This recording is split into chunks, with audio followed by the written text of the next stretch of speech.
So the website is actually hosted on the PHN website.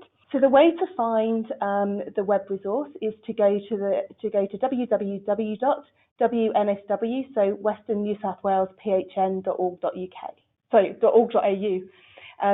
Then what you can do is you can click on this panel here, which will take you through to the web resource. When you come up to this page, what you will do is you will see there's two sections. There's a section for patients, carers and public, and there's a section for health professionals. I'm going to focus on the healthcare professional section this evening, but at the end I will just briefly pop over to the patient, carer and public section so that you know what's in there. So the first time you click through into the healthcare professional site, you will see this. Now this is really important information for us because it will help us to understand who's using the website and also help us to develop in the future. All you actually have to do is to put this information in once, and once you've done that, the next time it should tell you, it should automatically let you in. So we ask for your profession, whether you're a doctor, nurse, allied health or other professional, whether you're working in the hospital, community, residential aged care facility or other area.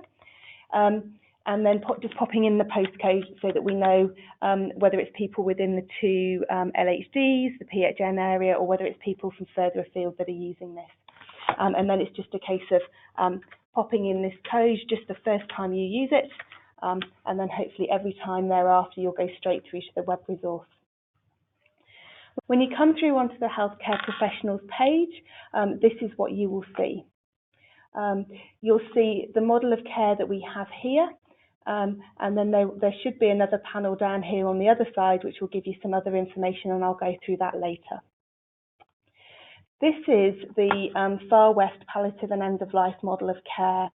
It uses the 5 phases that are used through PCOC, which is the Palliative Care Outcomes Collaborative, which is a national benchmarking collaboration, and it uses the 5 phases of the palliative care journey, acknowledging that whilst traditionally palliative care grew up out of caring for people in the last few days of life, we now acknowledge that caring for people earlier in their disease journey, it can help with improved symptom control, improved patient and carer support, and improved care outcomes as well. So this is the model that we're using. If you've not come across the phases before, you can click here on this phase here, and it will bring up the definition, the PCOC definitions of what the 5 phases of palliative care are, to help you to decide which phase your patient is in, and then what you need to be doing for those patients. The other thing that if you click over the actual model diagram here, you can click up and you get this picture of what the framework is and also what our model of care is. With regards to the model of care, this is the paper version of it. You can easily print that out. And what you will find is the model of care that's here on the website is each of these sections. And under each of these sections, we've given you links and resources to help you achieve each of these for your patients in that particular phase. The other thing that you can see here is the framework, the Palliative Approach Framework, and again it just talks you through how you would identify somebody who had a life-limiting disease, who you wouldn't be surprised if they died in the next 6 to 12 months, and therefore you need to think about commencing a palliative approach. And then it talks you through what to do in the stable phase, linking down into the deteriorating phase and into the terminal phase. So I've said I showed you that diagram here, and this is basically an electronic version of the palliative and end-of-life model of care. And what we've hoped is this is basically a one-stop shop for you to be able to find every piece of information that you may need in order to assist and support your patients through their palliative and end-of-life care journey. So for a patient who is stable, who's in the stable palliative care phase, whose symptoms and needs are controlled with the existing plan of care, they've likely within the last year of life, the key clinical process that we recommend focusing on in that phase is advanced care planning. So there's some prompts here about how to do, thinking about a holistic needs assessment and thinking about what the goals of care and thinking about a holistic plan. And then down here are just some extra resources that you may find helpful to help you achieve this for your patients and their relatives. So for example, there's some guidance around what are appropriate medical goals of care for each of the phases. And also here, there's a Medicare overview, billing overview for particularly GPs that are seeing patients in residential aged care facilities to assist them to provide that care in that setting. Clicking down into communication, there are some prompts here to help you to think about how to communicate with patients and carers. Clicking down into the advanced care planning section, these are the sorts of things that you can be thinking about doing with your patients or assisting your patients and their relatives to do in the stable phase of their disease. And there are some links here about how you can actually do that. So there's some information from the Advanced Care Planning Australia. So there's some, for example, a fact sheet for GPs about what advanced care planning is. There's also a fact sheet here about sort of the Medicare billing items that you could use if you are doing advanced care planning. Also in here, you'll find all the current and most up-to-date documents that you can complete with your patients. So, for example, there's a link here to the New South Wales Health Advanced Care Directive form. And there's also a link here to the New South Wales Guardianship Division guardianship hierarchy, which here will help you to determine who your patient's person responsible is for a patient that doesn't have capacity to make decisions for themselves. So what we hope you'll see is within the website, what we've done is we've given you every document that you may possibly need, and what we will then be responsible for doing is making sure that those documents are kept up to date, so that you can know very confidently that you can come to this one site and that you can get everything that you need, and it's the most up-to-date information. Other things here that we've put in here are resuscitation plan documents. So those of us that work within New South Wales Health, there's a link to the policy directive, and there's also a link to the resuscitation plan form for New South Wales Health. Similarly, for those of us that are working in areas where we're doing ambulance plans, you can click on this link and it takes you through to the authorised palliative care plan. This document, as you'll see, is actually a writable PDF. So you can then save that to your desktop, and you can email that through in accordance with the instructions on the front. Then coming down to the symptom management section, there are some suggestions about how to optimise symptom management and thinking about rationalising regular medications. So, for example, somebody who's in the last 6 to 12 months of life, you can look at, do they really need to be on all the medications that they're on, and can we rationalise some of those things for them? There's a link to just a summary of some of the key points from the therapeutic guidelines in a simple 2-page printout that you can use here. And then you'll see this one with this little link here on the side that will link you through to the list of healthcare professional resources, and also gives you there some links to which will take you straight through to the therapeutic guidelines, for example, if you want to do that, or some other useful documents that we use very frequently in palliative care, but again, it just takes you straight through from that link. In terms of equipment provision, what we've done here is we've given you suggestions of where you can access. We've given you the contact details in here for where you can access equipment and allied health for your patients, and all the contact details are there for both of the LHDs. We also put in here a prompt of how you can assist your patients' carers and some of the things that you can think of doing to support them. And then finally, in this section, how you refer to specialist palliative care, and those the referral details again on there if you need them. So that's the stable page. I'm going to jump across here to the deteriorating phase, and we'll come back to unstable at the end. So the deteriorating phase is when patients, their disease is progressing. We're seeing an overall decline in their function. We're seeing expected worsening symptoms or new symptoms new problems that can be anticipated, and we need to periodically review the plan of care. And we're often thinking that these patients are likely to be in the last months or weeks of their life.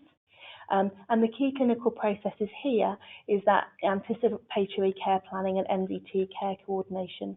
And similarly, you'll see that the headings here are the same as they were in the stable phase, but here in the deteriorating phase, some of the information is similar and some of it is different or added to.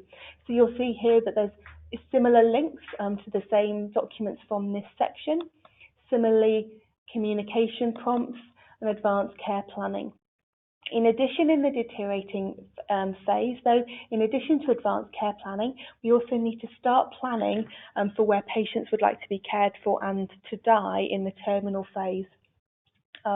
And so for those of us working in community services, if people are wanting to be cared for and die at home, there are some additional paperwork and forms that we need to complete, including the death certification arrangements for expected home death. And we've linked in there the appropriate New South Wales Health policy so that you can see the arrangements that need to be made for these patients. Similarly, we've got some of the same documents and resources here that we had in the stable phase for symptom management. But in addition, in this phase, because we are wanting to anticipate and plan for the patient transitioning to the terminal phase in the last few days of their life, we've also put the prescribing recommendations in here for the medications that you would use in the last days of life. We've also put up here an example of how you may prescribe those. Obviously, that's a New South Wales Health medication chart, and I know that in RACS and other settings there are different charts, but it is an example of how you may prescribe those on whatever chart you're using. And there's also a link to the Clinical Excellence Commission Community Pharmacy Palliative Care Initiative, which is a programme that's ongoing to try and help increase community access to palliative care medications. So as you'll see, we've tried to make this this web resource completely multidisciplinary for all of our health colleagues in the community and in the hospital.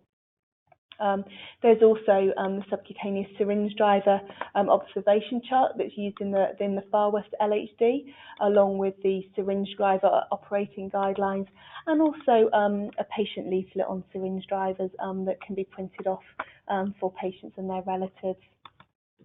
All of the documents, as you see, are shared between the two LHDs. And as time goes on, we're sure there may be other documents that other people are aware of that they feel would be helpful to add to the web resource. And so we're very open to ensuring that these documents are added. So there is a governance group that oversees the website to make sure that all the documents stay up to date and current, but they'll also be there to be able to ensure that anybody asking for other documents to go on, we can make that happen. Similarly, as in the stable phase, there's information about equipment provision, carer support, and how to refer to specialist palliative care for those patients with complex needs. I'm going to move back to the unstable phase now, and this is the phase where you see for patients where we know that a patient will deteriorate along their journey with their life-limiting diagnosis, but often during that journey they have an acute episode or something suddenly happens when they become unstable, they become acutely unwell, and we're not sure whether it may or may not be related to their underlying life-limiting diagnosis, and they may or may not recover from that. So, for example, somebody with end-stage chronic bronchitis may have an acute infection and become acutely unwell and may need an acute hospital admission to actively manage that. So the unstable phase, the definition you'll see through here is either existing problems rapidly increase in severity or new problems develop, and that patient then needs an urgent change in their plan of care. So this just gives a few suggestions about what to do in that unstable phase. Particularly for those patients that are maybe in hospital. Certainly here in the Far West we use the Amber Care Bundle in hospital, and there's a link through to that external website. So that's what this little square with the arrow on shows, that will then link through to an external website.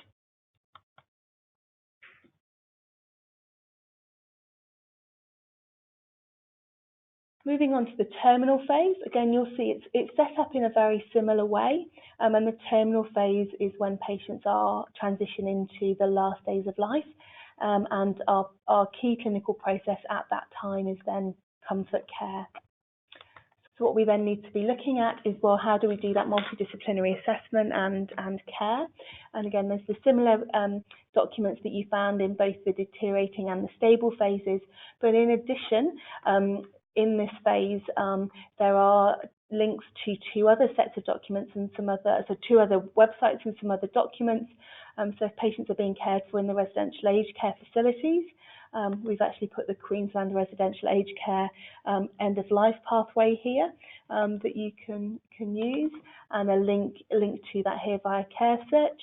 And for those patients that are dying in acute hospitals, in hospitals that are using the Last Days of Life toolkit, there's a link to that through the CEC, and there's also the New South Wales Health Care Plans there that can assist in the management of that care.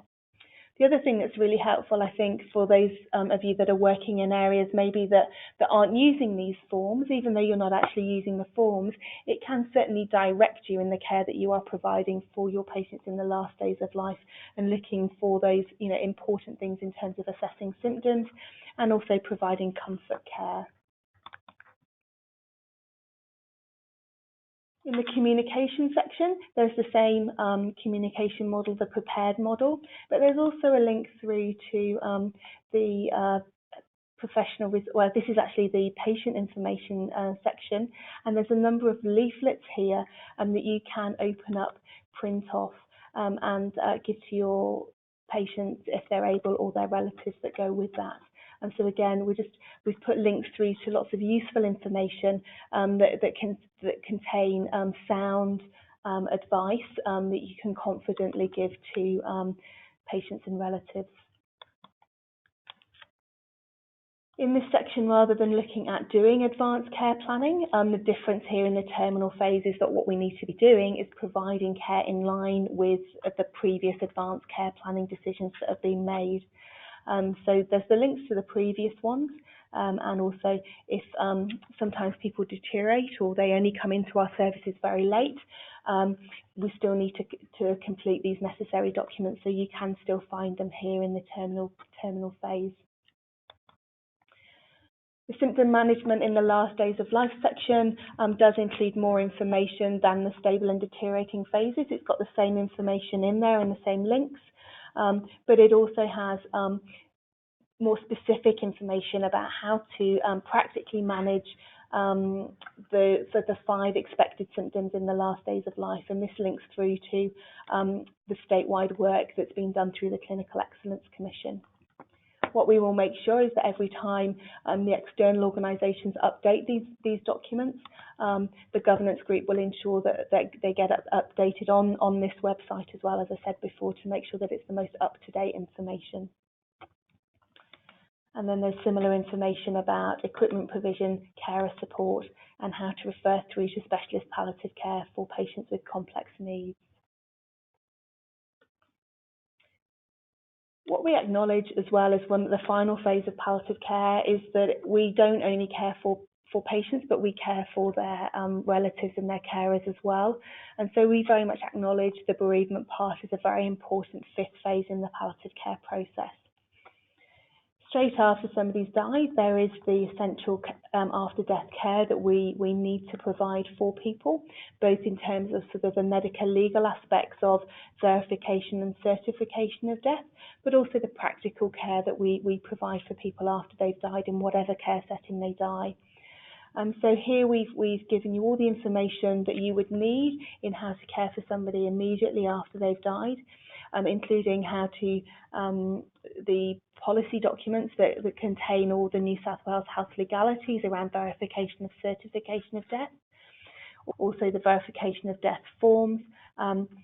There's the coroner's checklist form and information there about if a death needs to be referred to the coroner, and if that happens, how to do that. There's a quick reference guide to assist with the writing of medical certificates of cause of death.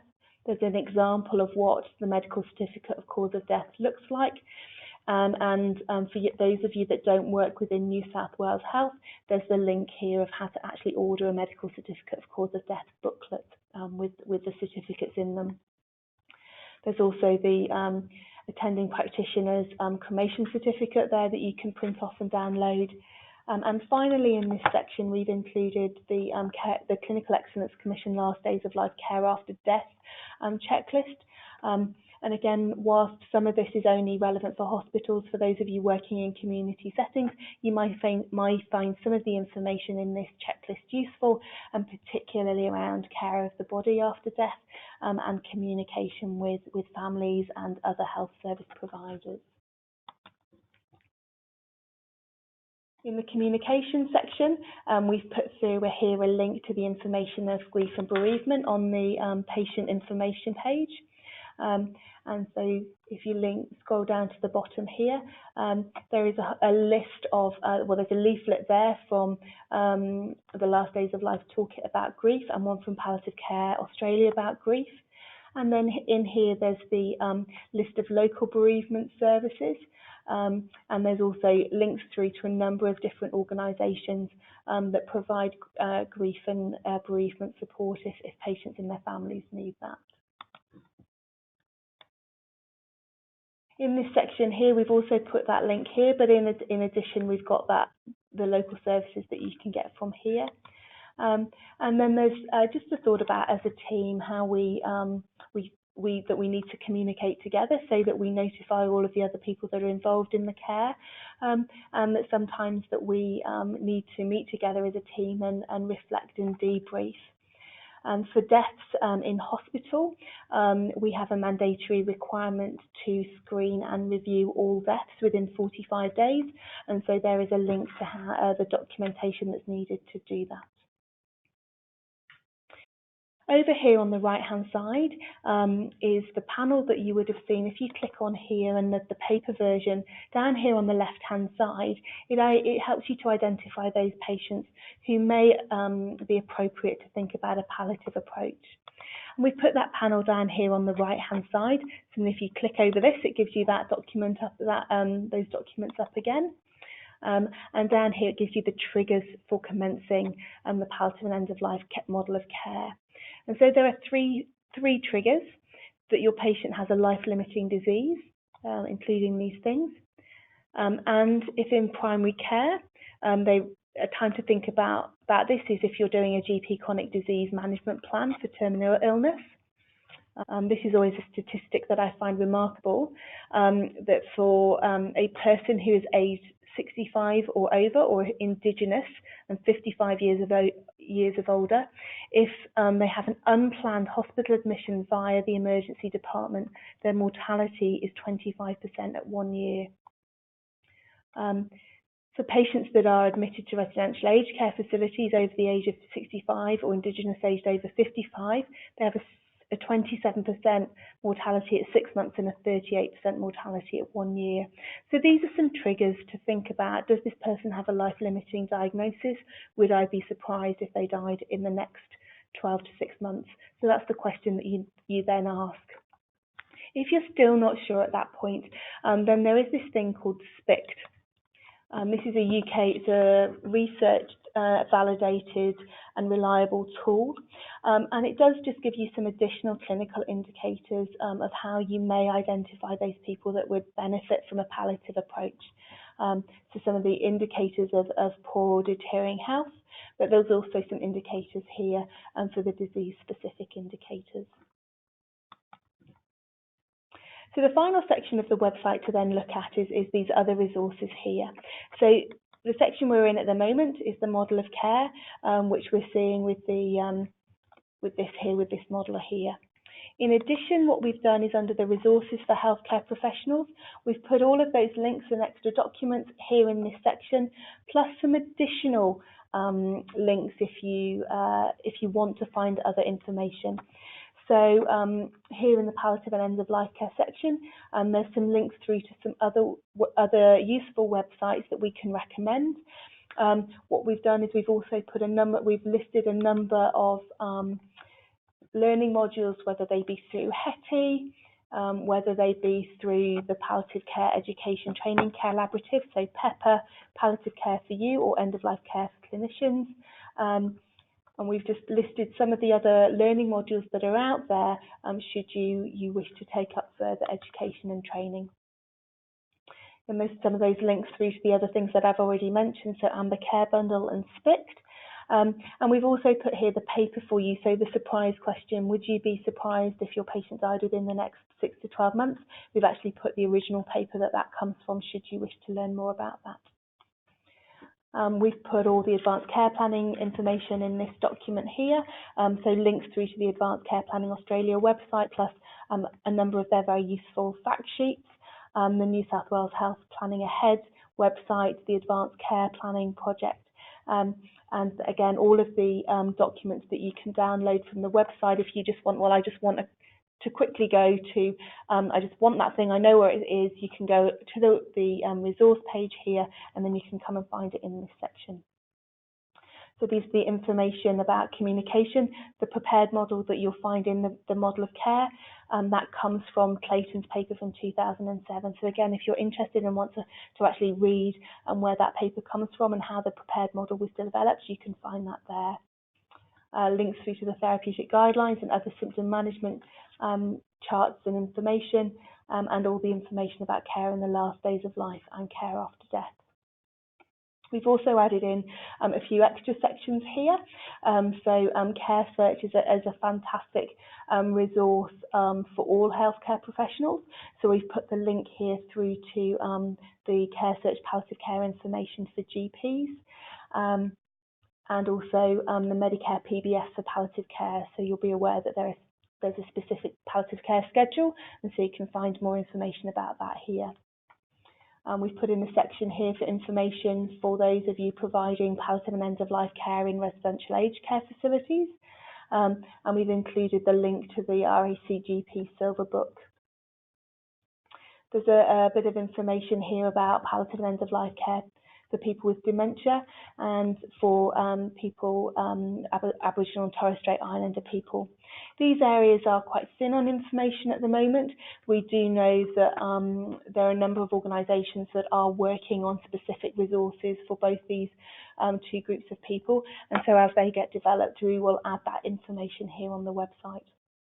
Some information about paediatric palliative care, and something that's very important for us all, how do we care for ourselves when working with palliative care patients. So a link there through to some tips and useful information from the Care Search website.